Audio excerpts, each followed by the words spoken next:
For years, Ellen DeGeneres was daytime television's unstoppable force. Cheerful, witty, and effortlessly kind. Every afternoon, millions tuned in to see her dance, laugh, and lift the spirits of strangers. On screen, she was the living symbol of warmth. Off-screen, however, quiet murmurs began to circulate, whispers that the woman behind the bright stage lights might not be the same person her audience adored. The first hints appeared on social media. A single tweet from a former crew member claiming Ellen was cold and impossible to please. It barely caused a ripple. But then another came, and another. One writer posted, "Working for her was like walking on eggshells. You never knew who she'd be that day." Within months, a thread about bad encounters with Ellen DeGeneres went viral, gathering hundreds of replies. The public was puzzled. How could the Queen of Nice, the woman who ended every show with "be kind to one another," be accused of cruelty? Was it just internet gossip, or something more? The rumors might have faded if not for what came next: testimonies from people who had actually worked with her. One former production assistant recalled, "She wouldn't look at me. If she wanted her coffee, she'd tell someone else to tell me. It was like she couldn't stand to make eye contact." Another said that staff were warned not to speak to Ellen unless spoken to first. The story was spreading, and it was about to collide with the image Ellen had spent 2 decades building. Long before the controversy, Ellen DeGeneres was a pioneer. Born in Metairie, Louisiana, in 1958 she grew up in an ordinary family with an extraordinary sense of humor. Ellen's humor was clean and clever. She avoided vulgarity and focused on timing, expression, and charm. By the early 1990s, Hollywood noticed. She was cast in television sitcoms, eventually landing her own ABC show simply titled Ellen. At first, it was another light-hearted comedy. But in 1997, Ellen took a bold step that would define her career and her identity. In an episode known as the Puppy Episode, her character came out as gay, and so did Ellen herself. On national television, she declared, "I'm gay," becoming the first major primetime star to do so. It was a cultural earthquake. The reaction was mixed. While many praised her courage, advertisers fled, and conservative groups protested. Her sitcom was canceled within a year. Ellen later said, "I lost everything. I had no job, no money, nothing. I was completely alone." For nearly 3 years, she disappeared from the spotlight. Then, in 2003, came her triumphant return, The Ellen DeGeneres Show. It was daytime TV perfection, celebrity interviews, ordinary people getting surprise gifts, dancing, laughter, hope. Viewers fell in love again. By 2015, The Ellen Show had become an empire. Corporations lined up to advertise during her segments. Guests felt honored to be invited. Fans around the world adored her. She hosted the Oscars, voiced the beloved Bluefish Dory, and built a reputation as Hollywood's moral compass. Individually, these incidents were minor. Together, they painted a picture that didn't match Ellen's public persona. Viewers began to wonder, was the kindness an act?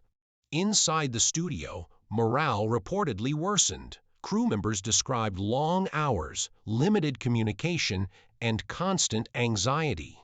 A staff writer told a journalist anonymously, "If she's happy, everyone breathes. If she's not, people hide in offices." The breaking point came in 2020. The world was in lockdown, and production of The Ellen DeGeneres Show had temporarily halted. Employees claimed they were left uninformed about pay, schedules, or safety.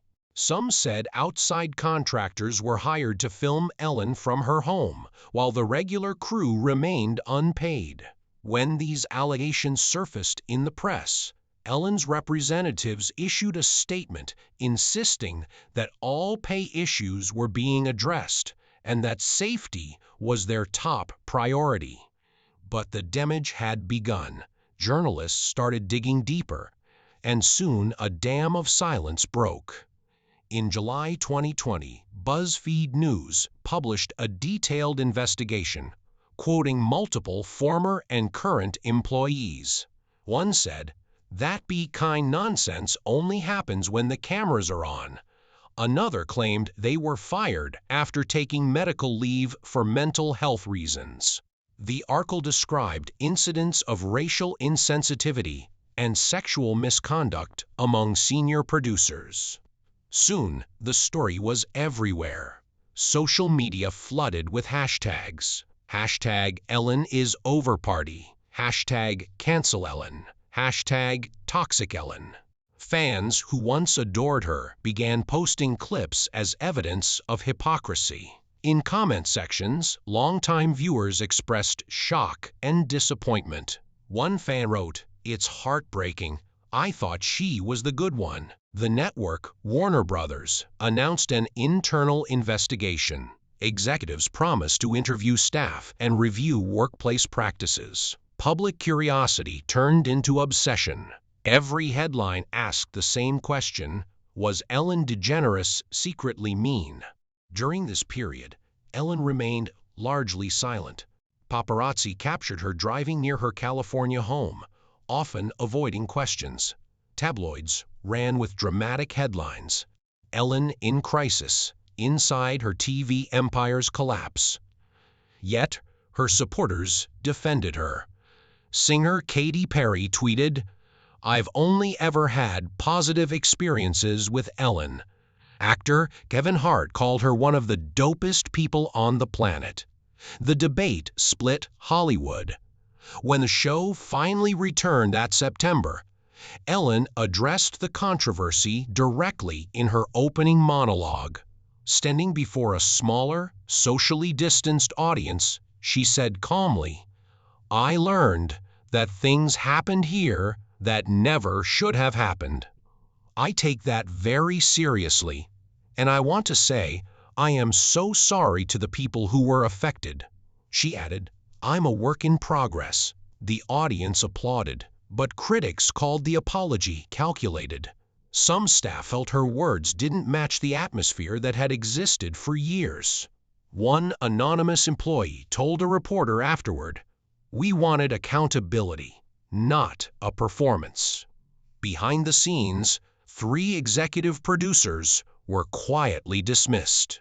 Warner Brothers released a statement claiming steps were being taken to create a more respectful environment. But by then, public faith had eroded. The Ellen DeGeneres Show's ratings dropped by over 1 million viewers. Advertisers hesitated. For the first time in nearly 2 decades, Ellen's empire showed signs of crumbling. By the late 2010s, Ellen's show was still one of the most watched daytime programs in America. But while audiences saw confetti, free gifts, and celebrity laughter, something else was building behind the camera. A quiet unease had taken root among the show's staff, and in 2020, it would explode into public view. It began with a few anonymous online stories, people claiming to have worked on the Ellen DeGeneres Show and describing it as a toxic workplace. Most were ignored at first, but then one story went viral. A former employee wrote, "That be kind slogan only applies if you're famous. The rest of us, we were terrified every day." As the posts multiplied, reporters started calling former staffers for confirmation. Some refused to talk, afraid of retaliation. Others finally opened up. They described a workplace where, allegedly, intimidation and fear had become part of the culture. If Ellen was in a bad mood, everyone would feel it. One staff member recalled, "You could lose your job over a tiny mistake," another said. Soon, major outlets like BuzzFeed News published detailed investigations. The accusations were serious. claims of racism, favoritism, and mistreatment by senior producers. Although Ellen herself was not directly accused of harassment, many alleged she had allowed the environment to thrive under her name. The reaction online was swift and divided. Fans were shocked. How could someone who stood for kindness be at the center of such allegations? Critics, however, claimed it was long overdue. "I'm not surprised," one former guest tweeted. "That energy on set wasn't what it looked like on TV." For the first time, Ellen DeGeneres, once untouchable, became a trending topic for the wrong reasons. Memes, tweets, and videos poured in, some mocking her, others expressing disappointment. The world was watching and waiting for Ellen to respond. The situation grew too big to ignore. Warner Media, the company behind The Ellen DeGeneres Show, launched an internal investigation in mid-2020. Dozens of current and former employees were interviewed. Rumors circulated daily, producers avoiding cameras, tense meetings behind closed doors, and Ellen herself staying out of public view.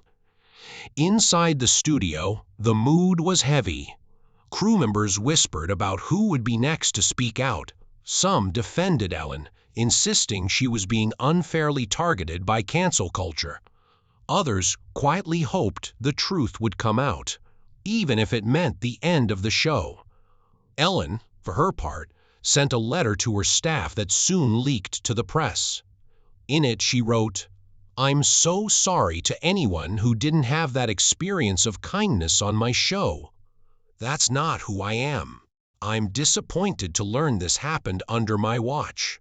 But for many, the apology felt incomplete. Critics said it deflected blame. Supporters, however, saw a woman overwhelmed by the collapse of something she'd built for 2 decades. The media frenzy intensified. Every day brought new headlines: Ellen's empire crumbling, the fall of daytime's queen. Behind the scenes, Warner Media's inquiry resulted in the dismissal of 3 senior producers accused of misconduct. Ellen remained as host, but the show's reputation was scarred. When the 18th season premiered, all eyes were on her and the apology she would deliver on air. On September 21, 2020, Ellen DeGeneres walked onto her set for the first episode of the new season. The applause was softer than usual, and her expression, though smiling, carried a hint of tension. She opened her monologue with a deep breath and said, "If you're watching because you love me, thank you. If you're watching because you don't, welcome." The audience chuckled nervously. Then she continued, "I learned that things happened here that should never have happened. I take that very seriously, and I want to say I am so sorry to the people who were affected." Her words were met with cautious applause. Some viewers praised her for owning up. Others thought she was performing, using charm to minimize the damage. The apology trended for days, dissected by analysts and fans alike.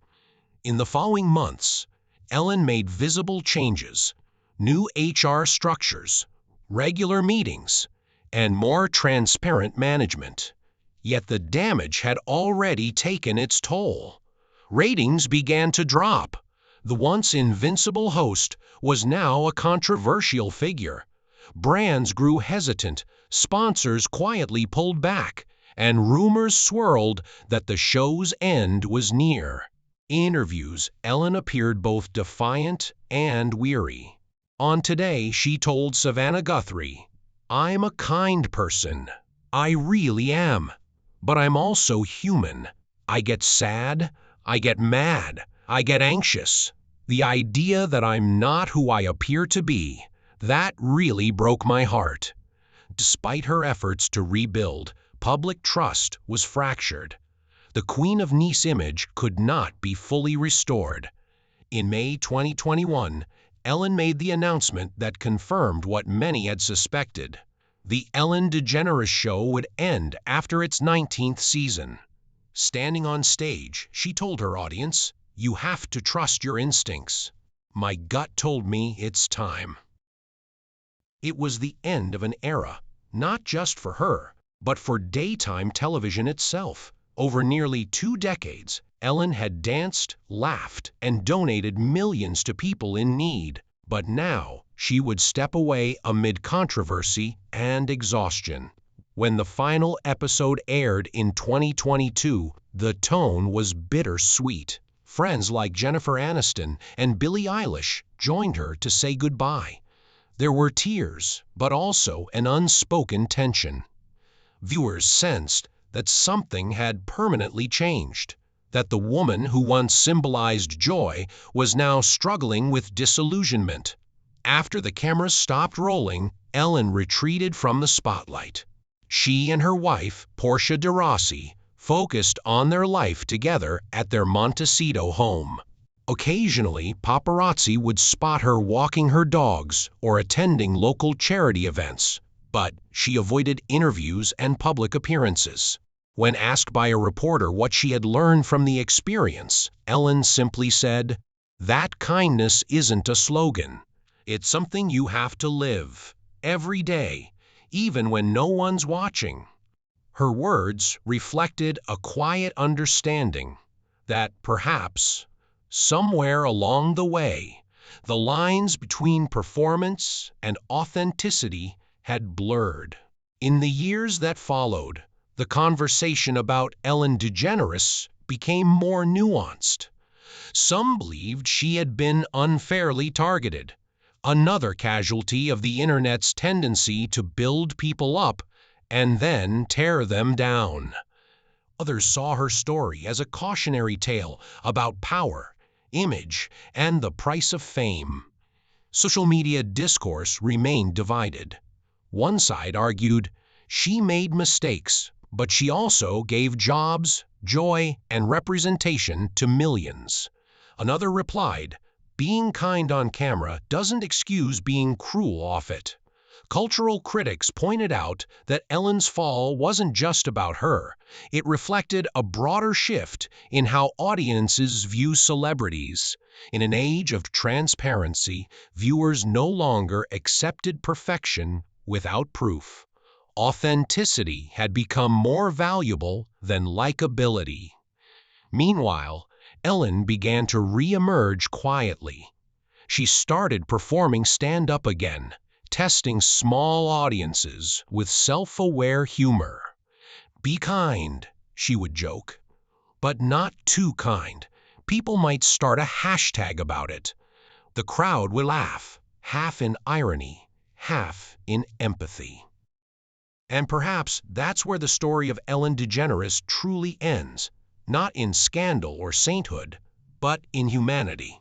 A woman who rose from being a groundbreaking comedian to a global icon, and who fell under the weight of the very ideals she once embodied.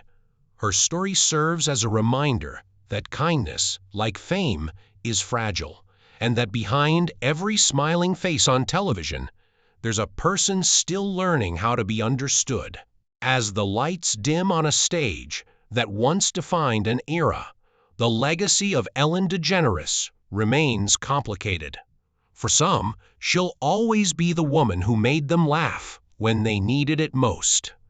For others, she represents how easily goodness can be commodified and corrupted by power. In the end, whether people love or hate her, Ellen DeGeneres will be remembered for changing the landscape of entertainment, and for reminding the world that even the kindest faces can hide the deepest contradictions.